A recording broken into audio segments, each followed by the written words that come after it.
नमस्कार दोस्तों, नमस्कार भाइयों और मित्रों। आप लोग देखना शुरू कर चुके हैं बोल बच्चन ग्लोबल न्यूज़ चैनल और मैं भानु प्रताप उजाला। आज न्यूज़ से थोड़ा हटके बात होगा क्योंकि समाज और राज्य में और जिलों में आजकल चर्चा हो रही है बाहुबलियों की। जी हाँ, बिहार में जब से चुनाव आया है तो चाहे महागठबंधन हो या भाजपा एनडीए हो, सब ने एक से एक बढ़ के बाहुबलियों को टिकट दिया है। और ऐसा नहीं बोल सकते कि महागठबंधन बहुत साफ़ है और एनडीए बड़ा साफ़ है। जिसको जहां मिला है सब ने दिया है सबको, ठीक है। तो मैं ये वीडियो इसलिए बना रहा हूं कि आज के जो जेनजी जो हमारे युवा हैं उन्हें कहीं ना कहीं लगता होगा कि भाई इनकी शान शौकत और इनकी जो रुतबा और दबदबा है, लाइफ हो तो ऐसी होनी चाहिए। उसके लिए मैं एक छोटा सा इंसिडेंट बताऊंगा जो सत्य घटना है। रोहतास ज़िला में एक हुआ करते थे बाहुबली उस समय। उनका नाम मैं भूल रहा हूँ लेकिन शायद गया राय नाम था उनका।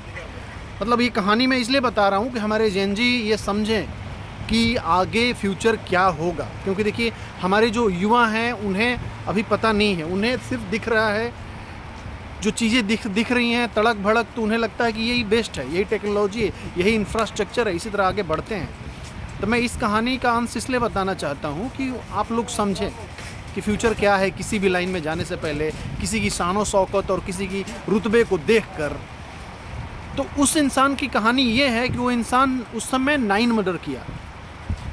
सोचिए उस ज़माने में 9 लोगों को उसने मार कर कुएं में डाल दिया और उसको कुछ नहीं हुआ क्योंकि एरिया में उसका बहुत नाम था और इतना पहुंच था उसका कि राष्ट्रपति से उसका जो मिला था, सज़ा मिला था मौत का, उसको हटा दिया गया। तो सोचिए कितना वो ऊंची पहुंच वाला नेता था, ऊंची पहुंच वाला बाहुबली था। लेकिन आजकल ये ज़्यादा दिन की बात नहीं है, अगर आप 40 से 45 साल पीछे जाएंगे उस समय की बात है। जिस दबदबा में वो इंसान था, आज उसकी फैमिली जो है लिटरली भीख मांग रही है और उसका मतलब क्या हर्ष हो रहा है वो बता नहीं सकता मैं। तो आइए हम लोग बात कर रहे थे बाहुबलियों पर, बिहार और यूपी के बाहुबलियों पर। तो कुछ उस पर प्रकाश डालते हैं और जेनजी लोगों से ये मैं उम्मीद करता हूँ कि आप लोग बाहुबली बनने की कोशिश ना करें, उस तरह उस रास्ते पर न जाएं। देखिए जीवन बहुत अनमोल है, ज़िंदगी में बहुत खुशियां हैं, बहुत रास्ते हैं, बहुत उमंग है, तरंग है। लेकिन उस रास्ते से जब जाएंगे ना, बहुत दर्द होता है, बहुत दर्द होगा। और एक दिन जो आप अपने ख़ानदान और बाप दादा का नाम सोच रहे हैं कि रोशन करेंगे, वो मिट्टी में मिल जाएगा। और दुनिया होता है ना, एक राम होता है, एक रावण होता है। आपको गलत साइड पर आपको याद करेगी। तो आज बात करेंगे हम लोग बाहुबली के बारे में कि जो बिहार और यूपी के बाहुबली हैं। तो मैं 3-4 चीज़ बताऊंगा। मिट्टी, गिट्टी, बालू, कोयला, ये बेसिक चीज़ है। जितने भी बाहुबली आप देख रहे हैं उनके बारे में पता लगाएंगे तो कहीं ना कहीं ये हमारे देश की जो संपदा है, प्राकृतिक संपदा, उसको लूट रहे हैं और उसको लूट कर पैसा बना रहे हैं और पैसा बनाकर 2-2 करोड़ और 3-3 करोड़ की गाड़ियों में चल रहे हैं, ठीक। लेकिन अब हमारे जेनजी और हमारे युवाओं का ये कर्तव्य है। बहुत सारे हमारे युवा अभी पुलिस विभाग में जाएंगे, कोई आईपीएस बनेगा, कोई आईएएस बनेगा, कोई कलेक्टर बनेगा, कोई डीएम बनेगा, अच्छे अच्छे पोस्ट पर आप लोग भी जाएंगे। तो मेरा कहने का मतलब सबसे बड़ी बात यही है कि देखिए जब तक हम लोग आधार पर, बेस पर काम नहीं करेंगे और हम लोग खुद अपने आप को नहीं चेंज करेंगे ना, तो ये बाहुबली जो है ये तो हवा के झोंके हैं। ये आएंगे और जितनी संपदा है, इन्हीं संपदा के बदौलत ही 90% बाहुबली आपको मिलेंगे जो अपना ये रुतबा बनाए हुए हैं। कोई गिट्टी बेच के बना है, पहाड़ काट काट के, कोई मिट्टी बेच के बना है, कोई बालू बेच के बना है, कोई कोयला चुरा के बना है। अब यहाँ एक चीज़ पर बात उठाना चाहिए और मैं हमेशा बोलता हूँ अपने वीडियो में, कहीं ना कहीं बोलते रहता हूँ, लेकिन कभी मीडिया में कोई नहीं दिखता है। और ना कोई बोलता है, क्योंकि देखिए सब मिले जुले हुए हैं। तो एक चीज़ बताइए, अगर कोई एक साइकिल चोरी करता है, पुलिस कैसे पीछे पड़ जाती है? पुलिस एकदम हाथ पैर धो के पीछे पड़ जाती है उसके।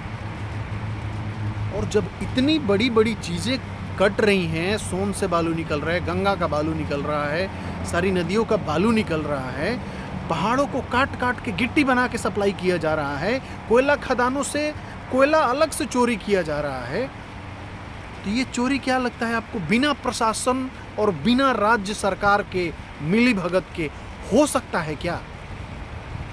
बिल्कुल नहीं हो सकता है। तो चीज़ को यहीं हमारे लोगों को और हमारे युवा को समझना है कि देखिए, जितनी प्राकृतिक संपदा है उस पर हक हमारे नागरिकों का भी उतना ही है। तो कहीं ना कहीं ये वीडियो बनाने का मेरा ये मकसद था कि आप लोग ये समझें, ये जो बाहुबली हैं, ये जो अपने आप को 30 मार्खा बोलते हैं कि हम मोकामा के बहुत बड़े राजा हैं, हम बड़े राजा हैं, हम छोटे राजा हैं, वो क्या हैं? चोर हैं। क्या हैं? चोर हैं, चोर। उनकी कोई औकात नहीं है। एक ईमानदार आदमी के सामने उनकी हिम्मत नहीं है कि बैठ के 5 मिनट तक बहस कर सके, इतनी औकात है उनकी।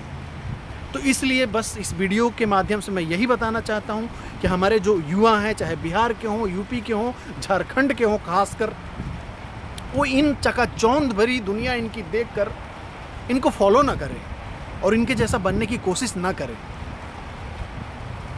तो मैं चाहूँगा कि आप लोग के लिए एक नया सेक्शन और नई बात आज लेकर आया था मैं। तो आप लोग को कैसा लगा ये बात, आप लोग कमेंट सेक्शन में ज़रूर डालिए और हमारे चैनल को सब्सक्राइब कीजिए, लाइक कीजिए और शेयर कीजिए। Thank you so much. आप लोग हमारे चैनल को देखते हैं, धीरे धीरे हमारा चैनल आगे बढ़ रहा है और मैं चाहूँगा कि ऊपर वाले की कृपा से एक दिन हम लोग ऑफिस डालेंगे और अच्छे से काम करेंगे, क्योंकि देखिए डर के आगे जीत है, कब तक डरेंगे हम। तो जल्द आप लोग के साथ हम शामिल होंगे और आएंगे। तब तक हमारे चैनल को आप सब्सक्राइब कीजिए और आगे बढ़ाइए। धन्यवाद। जय हिंद, जय बिहार, जय भारत, जय किसान।